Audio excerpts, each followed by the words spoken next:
According to the Galactic Federation, Earth is currently classified as a Level 3 danger zone. Think about that.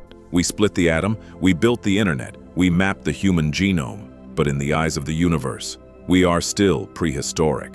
Our tech is godlike. Our politics are tribal. Our hearts are prehistoric. We are a civilization that has developed technology far faster than we have developed emotional maturity. And there is a cosmic rule, a warning written into the stars themselves. Any civilization that amplifies its power without amplifying its love destroys itself every single time. We are living through a filtered reality, and 40 years ago, a Chilean author tried to give us the key to the exit. In 1986, Enrique Barrios released a story called Ami, Child of the Stars. On the surface, it masquerades as a children's book about a boy meeting an alien. But dig a little deeper, and you find a blueprint hidden in plain sight. You find a survival manual for a species on the brink. You find the solution to war, environmental collapse, and that lingering emptiness so many of us feel in the modern corporate grind. This isn't a story about why advanced extraterrestrials won't save us. It's the story of exactly what we need to do to save ourselves before the clock runs out. Welcome to the Galactic Survival Guide. Let's start with the hard truth. Look around at the news, the geopolitical tension, the climate crisis. It feels like we are driving a race car toward a cliff while arguing over who gets to change the radio station. The Ami Trilogy proposes that this isn't an accident, it is a filter. The universe has a built-in safety mechanism. It strictly prevents aggressive, low-empathy species from spreading their violence into the wider galaxy. The premise is terrifyingly simple. It is easier to build a nuclear bomb than it is to build an interstellar spaceship. Therefore, if a civilization is inherently violent, it will inevitably blow itself up long before it figures out how to travel to other stars. This means, by definition, any civilization capable of reaching Earth is already peaceful. They survived their own adolescence. They passed the test. And right now, we are failing ours. But how do they measure us? How does the universe decide who survives and who goes extinct? It's not about GDP. It's not about your IQ. It's about a specific metric called the Senso-meter. Imagine a device that doesn't scan your bank account but scans the evolution of your consciousness. In the book, Ami points this device at a skilled hunter in the woods. The hunter is smart. He is capable, but his score is dangerously low. Why? Because his intellect is entirely disconnected from his empathy. This is the distinction that changes everything. We are taught that being smart means solving complex equations or outmaneuvering a competitor in business. But Ami teaches us that we have two brains. There is the computer in your head, the intellect, which calculates and divides. And then there is the center in your chest, the emotion which connects and unifies.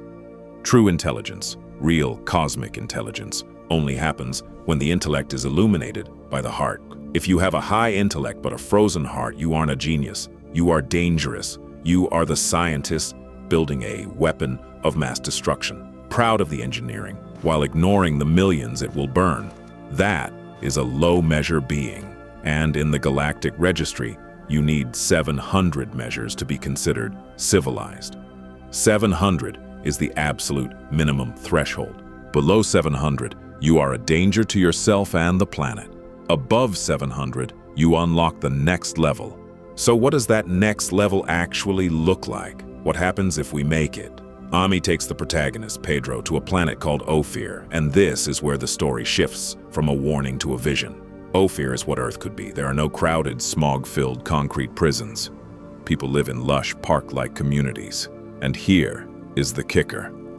There is no money. There is no police force. There are no laws written on paper.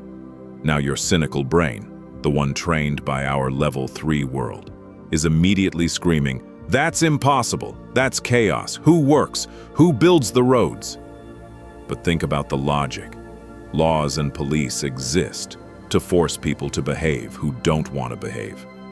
Money exists to ration resources because we don't trust each other to share. But what if you didn't need to be forced? What if you understood at a cellular level that hurting your neighbor was the exact same thing as hurting yourself.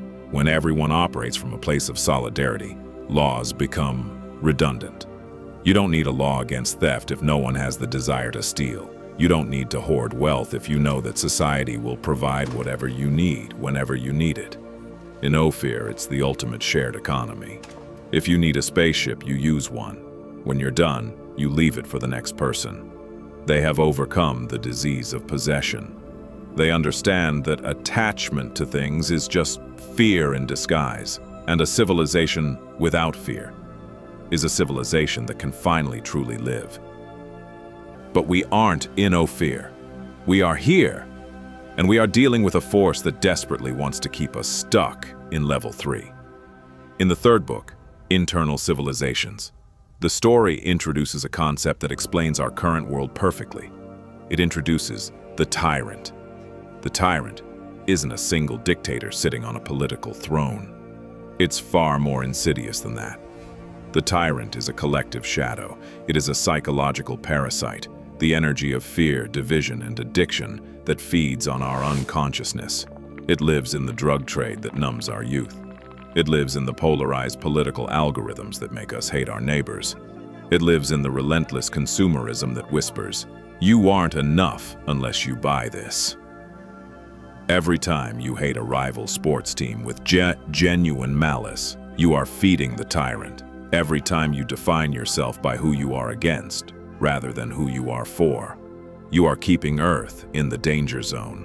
The Tyrant wants you asleep. It wants you hypnotized by fear, convinced that the world is a hostile arena where you have to crush others to survive. Because as long as you believe that, you will never reach 700 measures. You will never evolve. So, how do we break the hypnosis? We have to talk about the hardest lesson in the trilogy, the lesson of Pedro and Vinca. Pedro meets Vinca, a girl from another uncivilized world. They are twin souls. They fall in love with a purity and intensity that transcends time and space. They want to cling to each other. They want to hide away in their own little bubble of happiness. Then comes the heartbreak. Ami separates them. He tears them apart. In our world, we call that cruel, we call it unfair. But in the galaxy, they call it the most important lesson of all. Ami teaches them that even love, if it mutates into attachment, becomes a barrier. If your love for one person makes you indifferent to the rest of the world, that isn't universal love. That is just an expanded ego. It's us against the world, and that is still level 3 thinking. To reach level 4, your love has to be like the sun, it shines on everyone. You cannot possess another being. You have to find the source of love inside yourself. This brings us to the evolutionary roadmap. We are standing on a crumbling bridge. Behind us is the prehistoric world of division, borders, and war. Ahead of us is the world of brotherhood, high technology, and peace. We cannot wait for extraterrestrials to land on the White House lawn and fix our economy. The non-intervention rule is strict. If they fixed it for us, it would be like a teacher doing the homework for the student. The moment they left, we would revert right back to our old ways. We have to do the work. So, what is the work? It comes down to Kratos' scroll, the secret recipe for the universe. We spend our lives begging for love. We beg for it from our partners, from our bosses, from our social media followers. We act like beggars with empty bowls, waiting for someone to fill us up. But the universe's logic is reversed. You do not obtain love by asking for it. You obtain love by giving it. Love is not a substance you collect. It is a frequency you generate. When you act with solidarity, when you treat a stranger as a brother, when you forgive an enemy, you are generating the frequency of level 4. You are literally bringing the future into the present. You don't have to wait for the world to change. You can move to a level 4 civilization right now, today, inside your own chest. When you shift your focus from what can I get to how can I serve, your measures go up, your vibration changes. You become a node of sanity in a world of madness. The Ami Trilogy tells us that the universe is waiting for us. The galactic community is real. They are watching and they are cheering us on. But they are watching from behind the glass. They are waiting to see if we put down the nuclear matchstick. They are waiting to see if we can stop fighting over imaginary borders that are completely invisible from space. The choice is ours. We can continue to listen to the Tyrant, We can build higher walls and bigger weapons. Or we can listen to the fundamental law of the universe. We can choose to evolve. We can choose to be intelligent in the true sense of the word. Intellect guided by heart. We are not alone, but we have to grow up. The stars are waiting. Let's make sure we survive long enough to reach them.